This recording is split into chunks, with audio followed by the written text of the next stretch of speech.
Welcome in the class of physics students. In previous video we discussed about the properties of diamagnetic substances and what are the diamagnetic substances. Today students we would know what are the paramagnetic substances and what are its properties. Then we will discuss about the ferromagnetic substances and their property. Let's start our video students. Paramagnetic substances.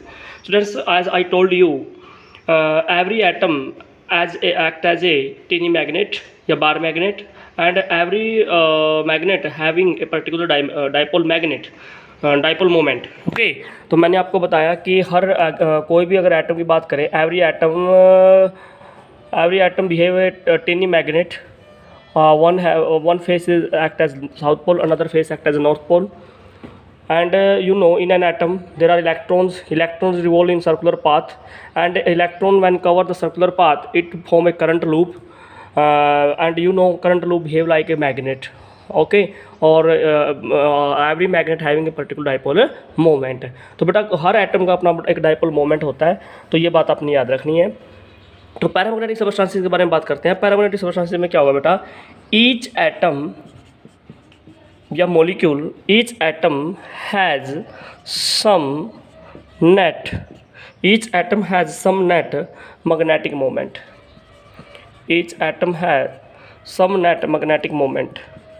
It means यहाँ पर every atom का कुछ ना कुछ magnetic moment होगा, contribution होगा, but जो net magnetic moment है वो क्या रहेगा बेटा, जीरो रहेगा. In the absence of magnetic field. जब तक आप बॉडी पे फील्ड अप्लाई नहीं करते तब तक नेट मैग्नेटिक फील्ड की बात करें, मतलब टोटल बॉडी का अगर निकालें तो क्या रहेगा बेटा, जीरो रहेगा. क्या रहेगा भाई, जीरो रहेगा. ठीक है, जैसे मैं कहता हूँ कि अगर ये कोई बॉडी है, ओके, इसके अंदर बहुत सारे एटम्स हैं. ये मैग्नेटिक मोमेंट एक एटम का बेटा, this is magnetic moment of another atom, this is magnetic moment of another atom, this is magnetic moment of another atom, like this one. तो these magnetic moments are randomly oriented. हर atom का अपना कोई ना कोई magnetic moment होगा बेटा, particular magnetic moment है, but these magnetic moments are randomly oriented in the absence of magnetic field. But when you applied the field, so these magnetic moments set their self in the direction of magnetic field. मान लीजिए अब आप क्या कर सकते हो, इस body को मैग्नेटिक फील्ड अप्लाई कर देते हो इसके ऊपर. ठीक है, तो these magnetic moments get aligned in the particular direction, that is along the magnetic field direction. ठीक है बेटा, तो this is the property of paramagnetic substances. तो पैरामैग्नेटिक सबस्टेंसेस क्या होते हैं बेटा, those substances in which each atom has some net magnetic moment, but in the absence of magnetic field net magnetic moment of the body is zero, but after applying the magnetic field these magnetic moments become parallel to the magnetic field. ठीक है, तो these are the paramagnetic substances. अब इनकी properties के बारे में बात करते हैं बेटा. अगर आप बात करते हैं डायमैग्नेटिक की, जो हमने पीछे डिस्कस किया बेटा, डायमैग्नेटिक सबस्टेंसेस क्या थे बेटा, they are repelled by magnetic field. अगर उनको मैग्नेटिक फील्ड में रख दें तो वो रिपल्सन शो करेंगे, बट हम क्या करेंगे यहाँ पे, जैसे मैग्नेटिक फील्ड में रखते हैं पैरामैग्नेटिक सबस्टेंसेस को, तो दे आर फीबली मतलब बेटा धीरे धीरे, ठीक है ना, they are feebly attracted by magnetic field. They are feebly attracted by magnetic field. यानी कि मैग्नेटिक फील्ड में अगर रख दें तो ना तो ये भी नहीं है कि जैसे रखा उसी टाइम में जस्ट अट्रैक्ट कर लेंगे, नहीं, वो धीरे धीरे अट्रैक्ट हो गए मैग्नेटिक फील्ड की तरफ. तो they are feebly attracted by magnetic field. Second property है बेटा, magnetic lines of forces prefer to pass through paramagnetic substances. अगर कहने का मतलब ये है कि मान लीजिए आपने मैग्नेटिक फील्ड अप्लाई किया नॉर्थ टू साउथ और ये कोई बॉडी रख दिया आपने, ठीक है बेटा, this is your magnetic body. तो होगा क्या, मैग्नेटिक लाइंस ऑफ फोर्सेस क्या करेगी, इसमें से पास करना प्रेफर करेंगे बेटा, like this one. Magnetic lines of forces prefer to pass through, ठीक है, तो बॉडी से पास करेंगे बेटा. ठीक है, तो magnetic lines of forces prefer to pass through paramagnetic substances. Diamagnetic में तो प्रेफर नहीं करती थी, बट यहाँ पे प्रेफर करती है बेटा. ठीक है, तो अगर किसी भी पैरामैग्नेटिक बॉडी को मैग्नेटिक फील्ड में रख दें तो मैग्नेटिक लाइंस ऑफ फोर्सेस उसमें से वही प्रेफर करेंगे पास करना. Next one, if paramagnetic rod is freely suspended in magnetic field, it will orient itself with long axis parallel to magnetic field. कहने का मतलब बेटा, मान लीजिए आपका क्या है, नॉर्थ टू साउथ पोल है, आप क्या कर सकते हो, कोई रोड है आपकी, ठीक है, तो अगर आप कोई रोड को, पैरामैग्नेटिक रोड है ये, मान लीजिए इसको अगर आप सस्पेंड करते हो किसके अंदर बेटा, मैग्नेटिक फील्ड के अंदर, तो जो डायरेक्शन आपके मैग्नेटिक फील्ड की है वही डायरेक्शन के अलोंग आपके मैग्नेटिक रोड सस्पेंड कर जाएगी बेटा, ठीक है, अपने आप को सेट कर लेगी। तो यही तो बोला उसने कि अगर किसी पैरामैग्नेटिक रोड को आप फ्रीली सस्पेंड करते हो मैग्नेटिक फील्ड में, it will orient itself with long axis parallel to magnetic field, ठीक है। तो मैग्नेटिक फील्ड की एक्सिस भी वही है और रोड की भी एक्सिस वही है बेटा, ठीक है। नेक्स्ट है बेटा, if magnetic field is applied to one limb of the U shape containing paramagnetic substance on that side will rise slowly. देखो अब मैं आपको बताता हूँ, मान लीजिए आपका नॉर्थ पोल है बेटा, ये आपका साउथ पोल है, ठीक है। तो आपने क्या किया, यू शेप के कंटेनर के अंदर पैरामैग्नेटिक सब्सटेंस रख लिया बेटा, ठीक है, पैरामैग्नेटिक सब्सटेंस रख लेते हैं आप। तो होगा क्या, व्हाट यू ऑब्जर्व दैट, यहाँ इस लिंब पे अप्लाई कर दिया मैंने मैग्नेटिक फील्ड, ठीक है बेटा। तो होगा क्या, इस साइड से लिक्विड ड्रॉप करना शुरू कर जाएगा और जिस तरफ आपने मैग्नेटिक फील्ड अप्लाई किया वहाँ पे स्लोली क्या करना शुरू हो जाएगा बेटा, राइज करना शुरू कर देगा, ठीक है। मैग्नेटिक फील्ड सॉरी जो लिक्विड है पैरामैग्नेटिक जो लिक्विड है वो क्या करेगा बेटा, इट विल राइज अप, ठीक है, राइज अप स्लोली धीरे धीरे राइज अप करेगा अपवर्ड डायरेक्शन में। और डायमैग्नेटिक में बेटा फॉल डाउन था, बट इसमें बेटा क्या करेगा, ऊपर की तरफ राइज करेगा, ठीक है। ये भी काफ़ी इंपॉर्टेंट प्रॉपर्टी है। नेक्स्ट प्रॉपर्टी है बेटा, आपको पता है कि जो रिलेटिव परमेबिलिटी होती है बेटा, that is equal to 1 plus chi, ठीक है। ये ससेप्टिबिलिटी है, ये रिलेटिव परमेबिलिटी है बेटा। तो अगर देखा जाए तो ये रिलेटिव परमेबिलिटी इनकी क्या होती है बेटा, ग्रेटर देन 1, क्या होती है, ग्रेटर देन 1 होती है। अगर रिलेटिव परमेबिलिटी ग्रेटर देन 1 है तो ससेप्टिबिलिटी क्या आएगी बेटा, ऑब्वियसली बात है, ससेप्टिबिलिटी भी क्या रहेगी, आसपास ग्रेटर देन 0 रहेगी ना, susceptibility will be greater than 0, okay. और लास्ट प्रॉपर्टी है बेटा, ससेप्टिबिलिटी है ना क्या करती है बेटा, टेम्परेचर के इन्वर्सली वेरी करती है। पैरामैग्नेटिक सब्सटेंसेस के लिए बात करते हैं, susceptibility decreases with rise in temperature. अगर किसी पैरामैग्नेटिक सब्सटेंस का टेम्परेचर राइज कर दिया जाए तो उसकी ससेप्टिबिलिटी क्या करेगी बेटा, डिक्रीज करेगी। इसका मतलब वो सब्सटेंस की मैग्नेटिक प्रॉपर्टी लॉस होती रहेगी टेम्परेचर के इफेक्ट की वजह से, ठीक है। तो this is the property of paramagnetic substances, और ये पैरामैग्नेटिक सब्सटेंसेस की बेटा डेफिनेशन थी, ठीक है। अब बात करते हैं भाई पैरामैग्नेटिक सब्सटेंसेस के बारे में बात करते हैं, ठीक है। पैरामैग्नेटिक के बारे में हमने बात की कि अगर इसको पैरामैग्नेटिक सब्सटेंस को मैग्नेटिक फील्ड में रख दें तो they are feebly attracted by magnetic field. लेकिन फेरोमैग्नेटिक के केस में बेटा थोड़ा सा सिचुएशन अलग है, उसके बारे में बात कर लेते हैं। फेरोमैग्नेटिक सब्सटेंसेस के बारे में बात करें तो क्या है बेटा, ferromagnetic substances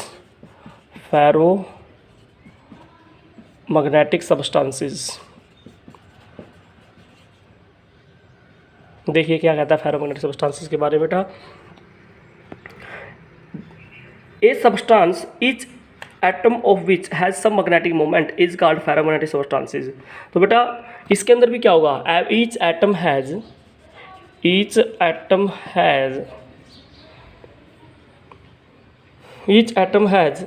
some magnetic moment each atom has some magnetic moment. हर एटम का अपना क्या होगा भाई, मैग्नेटिक मोमेंट होगा in particular direction. But net magnetic moment भी क्या है, यहाँ पे 0 रहेगा। नेट मैग्नेटिक क्या रहेगा बेटा, यहाँ पे 0 रहेगा बॉडी का, in the absence of magnetic field, because जो डाइपोल मोमेंट्स है they are randomly oriented. But एक बार अगर आप फील्ड अप्लाई कर दो, फील्ड अप्लाई करने के बाद वो मैग्नेटिक मोमेंट्स क्या हो जाते हैं बेटा, एक पर्टिकुलर डायरेक्शन में सेटअप हो जाएंगे। लेकिन अगर वहाँ से फील्ड को हटा दो तो वो रैंडमली ओरिएंटेड नहीं होंगे, वो पर्टिकुलर डायरेक्शन में ही सेटअप हो जाएंगे, ठीक है। तो फेरोमैग्नेटिक सब्सटेंसेस को परमानेंट सब्सटेंसेस भी बोलते हैं। तो इनका मैग्नेटिक मोमेंट हर एटम के पास होता है बेटा। इनकी प्रॉपर्टी थोड़ी सी सबसे अलग है, कैसे, फर्स्ट प्रॉपर्टी क्या है बेटा, अच्छा पहले ये बताइए कि फेरोमैग्नेटिक सब्सटेंसेस कौन कौन से होते हैं। जो बेटा कोबाल्ट है, कोबाल्ट, आयरन, स्टील, ये सभी के सभी क्या भाई, ये सारे के सारे सब्सटेंसेस क्या बेटा, फेरोमैग्नेटिक सब्सटेंसेस रहेंगे आपके, ठीक है। अब प्रॉपर्टी क्या है, फर्स्ट प्रॉपर्टी क्या है बेटा, they are strongly attracted by magnetic field. They are strongly attracted by magnetic field. इसका मतलब क्या है कि अगर फेरोमैग्नेटिक सब्सटेंसेस को मैग्नेटिक फील्ड में रख दें तो पैरामैग्नेटिक बेटा फीबली अट्रैक्टेड धीरे धीरे अट्रैक्ट होंगे, but they are strongly attracted by magnetic field, strongly attract किए जाएंगे बेटा ये, ठीक है। They are strongly attracted by magnetic field, ये इनकी फर्स्ट प्रॉपर्टी है। प्रॉपर्टी नंबर सेकंड क्या फेरोमैग्नेटिक सब्सटेंसेस की बेटा, magnetic lines of forces prefer to pass through ferromagnetic substances. कहने का मतलब जो मैग्नेटिक लाइन्स ऑफ फोर्सेज होती है बेटा वो prefer to pass like this one, north to south. तो मैग्नेटिक लाइन्स ऑफ फोर्सेस बिल्कुल बॉडी से कंप्लीटली मतलब स्ट्रॉन्गली पास करेंगी, ठीक है। तो थोड़ा सा कंप्लीट अगर क्लियर बनाएं हम, तो this is north pole, this is south pole, you place the body inside the magnetic field. तो मैग्नेटिक लाइन्स ऑफ फोर्सेस क्या करेंगे बेटा, they will prefer to pass like this one.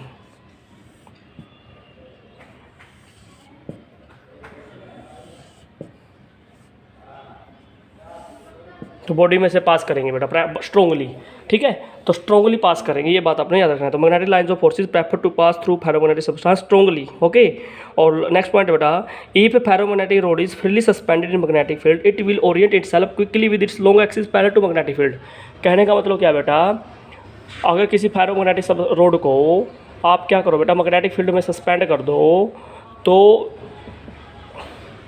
अगर आप इसको सस्पेंड कर देते हो तो होगा क्या, पैरामैग्नेटिक रोड तो क्या करेगी भाई, मैग्नेटिक फील्ड की एक्सिस के अलोंग स्लोली आएगी, धीरे धीरे अपने आप को सेटअप करेगी। बट अगर आप किसी फेरोमैग्नेटिक रोड को मैग्नेटिक फील्ड में सस्पेंड करते हो तो it will orient itself in the direction of magnetic field quickly, कि जैसे ही फील्ड में रख दिया उसी टाइम ही ये रोड अपने आप को मैग्नेटिक फील्ड के एक्सिस के अलोंग सेटअप कर लेगी बेटा, ठीक है। तो पैरामैग्नेटिक तो थोड़ा सा टाइम लेगी बेटा, यू कैन से दैट कि वो धीरे धीरे आएगी, ठीक है। बट ये क्विकली ऑन द टाइम ही ये क्या करेगी, अपने आप को सेट कर लेती है, ठीक है बेटा।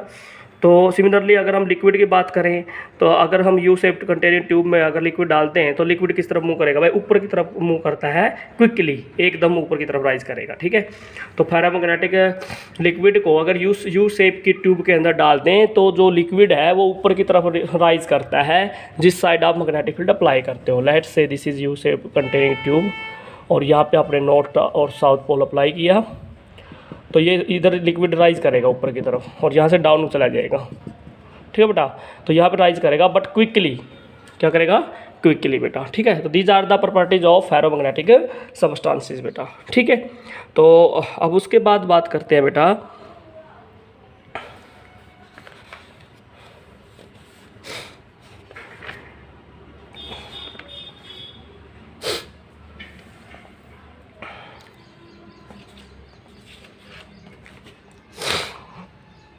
Curie law.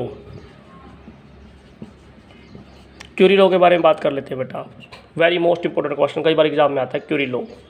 अच्छा ओके, आपने इस चैप्टर में बेटा दो टर्म पढ़ी है, एक तो बेटा पढ़ा है एच और एक पढ़ा अपने आई, ठीक है ना। एक पढ़ा अपने एच और एक पढ़ा अपने आई। तो एच किसकी प्रॉपर्टी है बेटा, मैग्नेटिक फील्ड की प्रॉपर्टी है, और आई किसकी प्रॉपर्टी है बेटा, ये बॉडी की प्रॉपर्टी है, ठीक है। तो when a body is magnetised, जब किसी बॉडी को आप मैग्नेटाइज करते हो, मान लीजिए किसी बॉडी को मैग्नेटाइज मतलब मैग्नेटिक फील्ड में रख देते हो, तो क्या होगा, body starts magnetising, body starts magnetising. तो बॉडी के अंदर मैग्नेटिक प्रॉपर्टी आ जाएगी, दैट इज आई, और फील्ड की प्रॉपर्टी कितना बेटा, दैट इज एच। तो कहता है कि जब किसी बॉडी को मैग्नेटिक फील्ड में रख देते हैं तो जो इंटेंसिटी ऑफ मैग्नेटाइजेशन है, यानी कि जो बॉडी की प्रॉपर्टी है आई, तो बेटा ये क्या करती है, it is directly proportional to H, it is directly proportional to H. इसका मतलब जितना ज़्यादा फील्ड अप्लाई करोगे उतना ज़्यादा बॉडी के अंदर क्या होगा भाई, मैग्नेटाइजेशन आता रहेगा, ऑब्वियसली बात है। और सेकंड है बेटा, it is inversely proportional to temperature, it is inversely proportional to temperature. तो व्हेन यू प्लेस या when you put the body in magnetic field, then intensity of magnetization of the body is directly proportional to H. More is the H, more is the I, but more is the temperature, lesser will be the I. इसका मतलब बेटा temperature का body के magnetisation पे opposite effect है। अगर temperature increase कर जाता है तो बॉडी का मैग्नेटाइजेशन डिक्रीज करना शुरू कर देता है बेटा, ठीक है। तो दोनों इक्वेशंस को अगर आप वन और टू को कंबाइन कर देते हो तो बेटा क्या आएगा, I is directly proportional to H/T, ठीक है। एच को नीचे ले आइए बेटा, I upon H that is equal to 1/T, ठीक है बेटा। साइन ऑफ प्रोपोर्शनलिटी को खोल दीजिए, कांस्टेंट आएगा दैट इज सी। तो बेटा I upon H that is sign of proportionality खोल दीजिए दैट इज C/T, ठीक है। This is Curie constant. अच्छा, आई अपॉन एच क्या बेटा, एक न्यू टर्म है आपके लिए, that is susceptibility, that is susceptibility, ठीक है। ये क्यूरी कांस्टेंट है, तो इसका मतलब susceptibility is inversely proportional to temperature. तो ये क्या कहता है बेटा कि जैसे जैसे टेम्परेचर इंक्रीज करता है बॉडी का, बॉडी की जो ससेप्टिबिलिटी है वो डिक्रीज करना शुरू कर देती है, ठीक है। तो as temperature is increased, as temperature क्या बढ़ रहा है, टी क्या है यहाँ पे क्यूरी टेम्परेचर है, ठीक है। तो एज टेम्परेचर इज इंक्रीज्ड या at Curie temperature ferromagnetic substances converted into paramagnetic substances. यानी कि कहने का मतलब क्या है कि अगर आप किसी फेरोमैग्नेटिक सब्सटेंस को हीट करते हो, ठीक है, तो एक क्यूरी टेम्परेचर है पर्टिकुलर, हर सब्सटेंस का अपना एक क्यूरी टेम्परेचर होता है। तो द क्यूरी टेम्परेचर पे क्या करेगी वो फेरोमैग्नेटिक सब्सटेंसेस किस में कन्वर्ट हो जाएगी भी, पैरामैग्नेटिक में। और पैरामैग्नेटिक किस में कन्वर्ट हो सकती है बेटा, डायमैग्नेटिक में, अगर आप उसको हीट करते हो। तो हीट से बॉडी का क्या हो जाता है बेटा, मैग्नेटाइजेशन डिक्रीज करता है, ठीक है। तो this is your Curie law. और टी यहाँ पे क्या बेटा, क्यूरी टेम्परेचर, और सी क्या यहाँ पे बेटा, क्यूरी कांस्टेंट है, ठीक है। तो क्यूरी लो क्या बताता है बेटा, susceptibility is inversely proportional to temperature, more is the temperature lesser will be the susceptibility बेटा, ठीक है। तो this is one of the most important topic Curie law. अब आगे बात करते हैं भाई,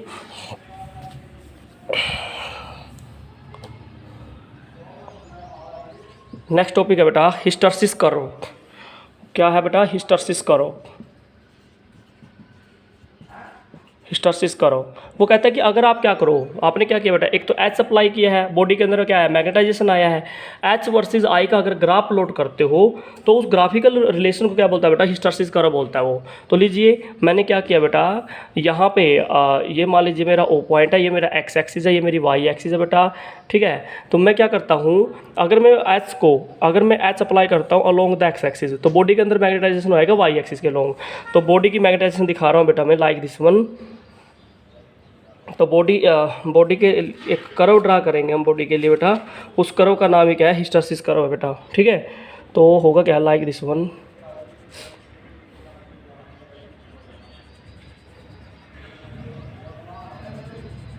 तो ये जो कर्व मैं ड्रा कर रहा हूँ, दिस इज हिस्टैरिसीस कर्व बेटा। ये एच है और वाई एक्सिस पे क्या ड्रॉप लगाया बेटा मैंने, आई।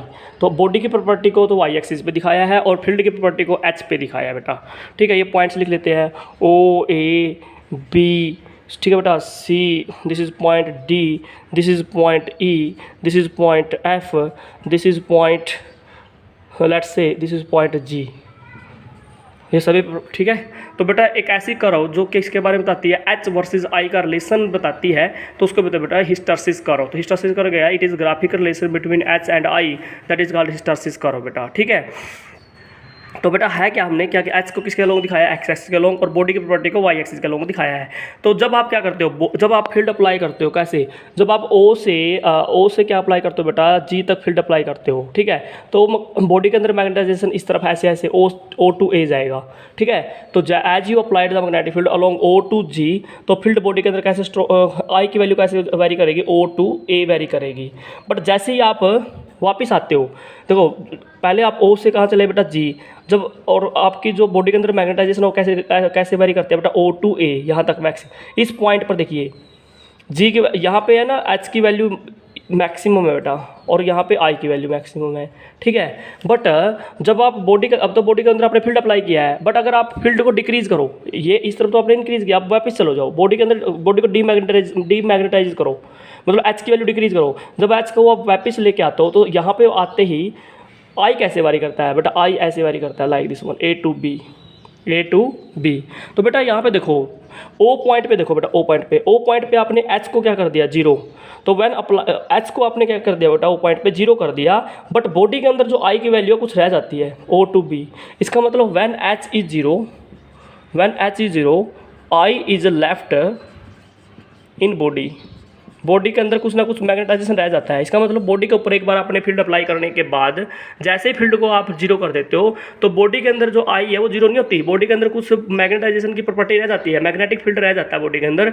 जितना मैग्नेटिक फील्ड रह जाता है बेटा, उसको हम क्या बोलते हैं बेटा, यहाँ पे बताइए, उसके लिए एक नया टर्म है यहाँ पे आपके लिए, उसको बेटा क्या बोलते हैं, रिटेंटिविटी। क्या बोलते हैं उसको, रिटेंटिविटी। आपके लिए एक नई टर्म है बेटा, रिटेंटिविटी।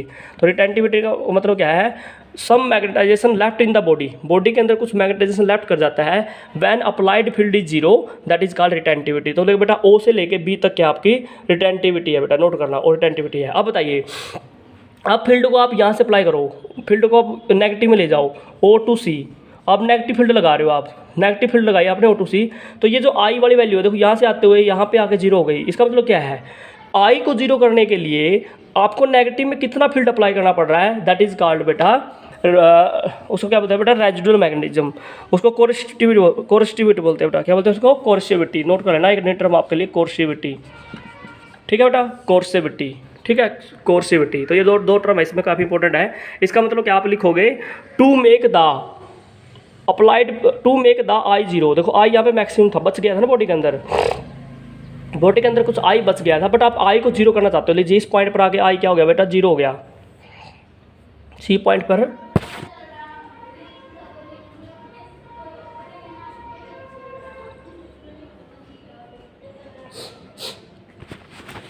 तो बेटा आई है ना, जो आई है वो सी पॉइंट पर जीरो जाता है। तो इसका मतलब बी से लेके सी तक, यानी कि आई को जीरो करने के लिए आपने नेगेटिव में फील्ड कितना अप्लाई करना पड़ा बेटा, O2C अप्लाई करना पड़ा। तो दैट इज कॉल्ड कोरेसिटिविटी।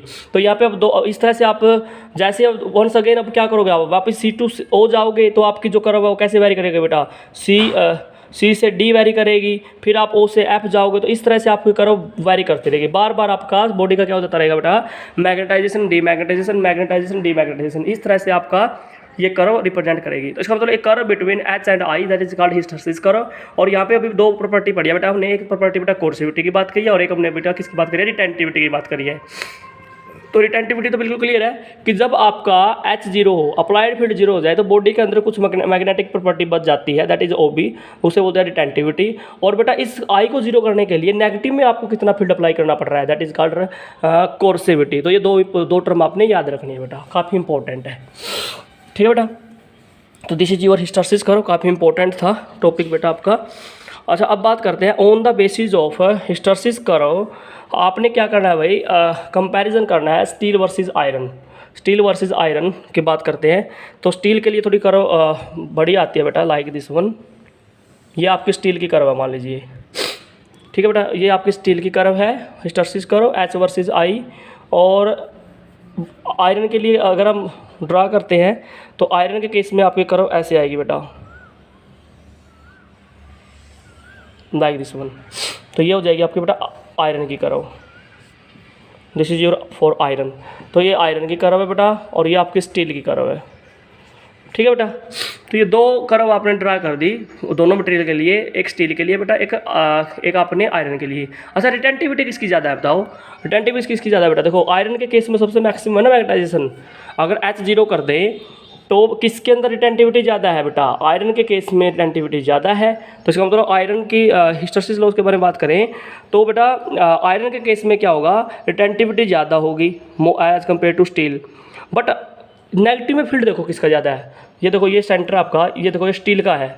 रिटेंटिव कोरेसिटिविटी किसकी ज़्यादा बेटा, स्टील की कोरेसिटिविटी ज़्यादा है as compare to iron. Iron की देखो, आयरन की तो कोरेसिटिविटी बहुत ही कम है, बट स्टील की कोरेसिटिविटी ज़्यादा है। ठीक है बेटा, और देखा जाए जितना जो ये कर्व का एरिया है ना, वो किसके बारे में बताता है बेटा, हिस्टैरिसीस लॉस के बारे में बताता है। तो हिस्टैरिसीस जिस कर्व का सबसे ज़्यादा एरिया होगा उसी का हिस्टैरिसीस लॉस ज़्यादा होगा। तो स्टील का बेटा हिस्टैरिसीस लॉस क्या बेटा, ज़्यादा है। ठीक है, तो अगर हम यहीं पे इसी कर्व के बेस पे अगर हम बात करें कि परमानेंट मैग्नेट क्या होते हैं, इलेक्ट्रोमैग्नेट क्या होते हैं, आप कहोगे कि जो परमानेंट मैग्नेट होते हैं वो किसके बनाए जाते हैं भाई, वो स्टील के बनाए जाते हैं। परमानेंट मैग्नेट बेटा किस मटेरियल के बनाए जाते हैं, स्टील के बनाए जाते हैं। क्यों बनाए जाते हैं बेटा, क्योंकि जो परमानेंट मैग्नेट है उसकी प्रॉपर्टी क्या होनी चाहिए, they should have high value of retentivity and high value of coercivity. तो steel is preferred over iron as permanent magnet है because high value of coercivity. बेटा स्टील की कोरेसिटिविटी ज़्यादा है ना एज कम्पेयर टू आयरन, तो steel की coercivity ज़्यादा है, इसलिए हम परमानेंट मैग्नेट किसके बनाते हैं बेटा, स्टील के बनाते हैं। इलेक्ट्रोमैग्नेट किसके बनाते हैं बेटा, इलेक्ट्रोमैग्नेट किसके बनाते हैं बेटा, हम आयरन के बना देते हैं। क्योंकि इलेक्ट्रोमैग्नेट की प्रॉपर्टी होती है बेटा, it should gain magnetism quickly and loss magnetism quickly. Electromagnet किसके बनाते हैं बेटा, सॉफ्ट आयरन के बनाए जाते हैं या आयरन के बनाए जाते हैं, क्योंकि इलेक्ट्रोमैग्नेट की प्रॉपर्टी क्या होनी चाहिए, they quickly magnetise and they quickly demagnetise. जैसे ही मैग्नेटिक फील्ड अप्लाई किया तो मैग्नेटाइज हो जाने चाहिए, जैसे मैग्नेटिक फील्ड को रिमूव कर दिया तो वो डीमैग्नेटाइज क्विकली हो जाना चाहिए। तो इसलिए हम किसको प्रेफर करते हैं इस केस के लिए बेटा, soft iron is preferred as electromagnet, क्योंकि इसका हिस्टैरिसीस लॉस बहुत ही कम है और इसकी रिटेंटिविटी हाई है। आयरन की रिटेंटिविटी क्या भाई, हाई है ना, और हिस्टैरिसीस लॉस बहुत ही कम है। और अगर बात करें जो ट्रांसफार्मर की कोर है या स्पीकर के जो डायफ्राम है वो किसके बनाए होते हैं बेटा, वो भी सॉफ्ट आयरन के बनाए जाते हैं, क्योंकि उनका हिस्टैरिसीस लॉस बहुत ही कम है और they it gain and loss magnetism quickly बेटा। तो क्वेश्चन आ जाता है कई बार कि परमानेंट मैग्नेट किसके बनाए जाते हैं, सॉफ्ट और इलेक्ट्रोमैग्नेटिक किसके बने होते हैं, तो ये सभी आपने बताने on the basis of hysteresis करो बेटा। तो आई थिंक आपको ये समझ में आया। Thanks for watching students.